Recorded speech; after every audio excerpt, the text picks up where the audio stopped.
Mr. Neal is recognized. Thank you, Mr. Chairman. Mr. Secretary, as you know, I've been involved in the battle over alternative minimum tax for a long period of time. I'm intrigued by the proposal that the President offered and that you and your staff, I know, have helped to assemble. But it does bear noting, and many of the former Bush economic advisors in the last couple of weeks have indicated that many of the things that they did with the Bush tax cuts that I opposed made the alternative minimum tax not only more complicated, but it simply hit more people because of those tax cuts. Now, I think there's an opportunity here to, as you've indicated, to force a discussion about tax reform based upon AMT and the proposal that you have, and I hope you might in the next couple of minutes maybe flesh that out for all of us, but not to miss the point, as Bruce Bartlett has indicated in a powerful little book that I would recommend to our Republican colleagues as well, an advisor to Ronald Reagan.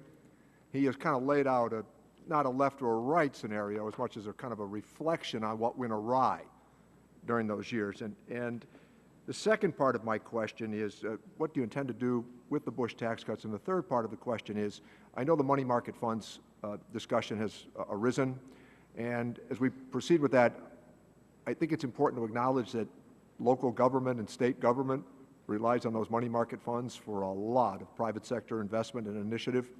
So that's a three-part question, and have a go at it. Okay.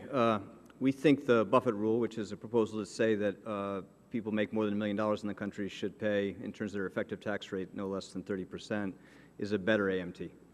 And you eliminate AMT? We think it's a better version of an AMT, and the AMT is a mess, and obviously you have to fix it. And again, we're making the simple judgment that the only way we restore fiscal responsibility and still preserve the commitments we need to make to our retirees, national security, is by a modest increase in the effective tax rate for the Americans who are in the best position to absorb that burden. That's the simple principle behind the Buffett rule.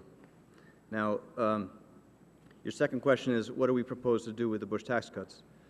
What we propose to do is to allow the Bush tax cuts that went to the top 2% to expire at the end of this year, as is scheduled to happen. We propose to extend the Bush tax cuts that go to middle-class families, the rest of the 98% of Americans that pay taxes. We think that's good economic policy and fair. That's not enough. We have to go beyond that. And so in addition to that, as your colleagues reminded us, we also propose to limit the value of deductions and exclusions for the top 2% of Americans, so the benefit they get from those deductions is the same as an average middle-class family. We think, again, that's a simple principle of fairness and fiscal prudence. You raised the SEC money market reform questions. We are very, very supportive of the SEC's objectives of trying to make sure that we put in place additional reforms to make a more stable money market fund industry so it doesn't pose the risks to the broader economy and the financial system you saw in the fall of 08. And we're working closely with them alongside the Fed on how to get that balance right. And people are going to want to look very closely at the proposals they come out with. They'll have a chance to comment on those proposals, and we'll, of course, listen very carefully to any concerns raised about those. Thanks. And lastly, Mr. Secretary, as we proceed at some point, I hope to finish the extenders here at some point, I emphasize. Two initiatives that I've worked very hard on for a long period of time, the Build America bonds, and I would note, by way of a document that I have here, that my Republican friends, boy, did their congressional districts benefit from the Build America bonds program. And I know that there are some that have had an interest in it, and others have insisted on taking it with one hand and dissing it with the other, but it's been very effective. And the other issue, the new markets tax credits, they've worked wonders across New England, as well as much of the rest of the country. I think they're very sound economic principles that we can all adhere to, regardless of party position or persuasion.